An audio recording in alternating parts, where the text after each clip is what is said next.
In Saudi Arabia, King Abdullah is cracking down on people who disagree with the country's established religion, which is Islam, if you didn't know.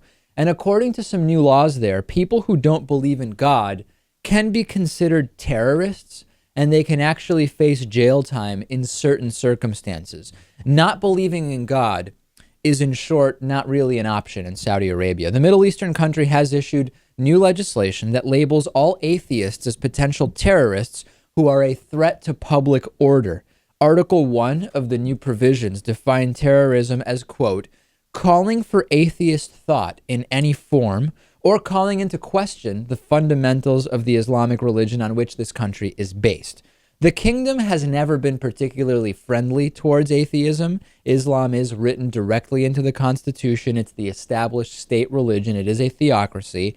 But the new laws are more a reflection of King Abdullah's desire to clamp down on political dissent. Remember, when the government is the religion, religious dissent is essentially political dissent because they are one in the same. The question I have when I see these things is, how fragile does your government have to be? Or how fragile does your worldview have to be that the mere mention of not believing in the religion, the mere mention of atheism, is a problem that has to be criminalized or demonized? That is truly a red flag.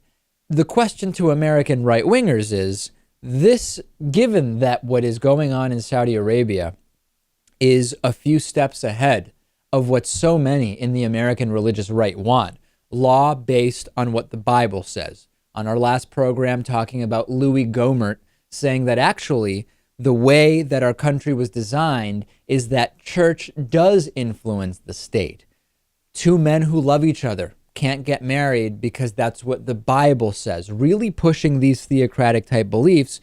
Why don't some of the American right-wingers who want that type of Christian Sharia law in the United States, why don't they look at places like Saudi Arabia, which they don't like? You would think they'd make the connection. They'd say so much of what I stand for is against everything that's going on in Saudi Arabia at the micro level. Why don't I realize that at the macro level, using religion to dictate political, legal, judicial systems in my country is really bad?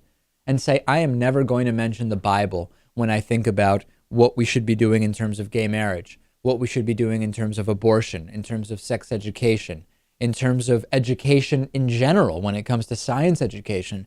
For some reason, they don't seem to get it.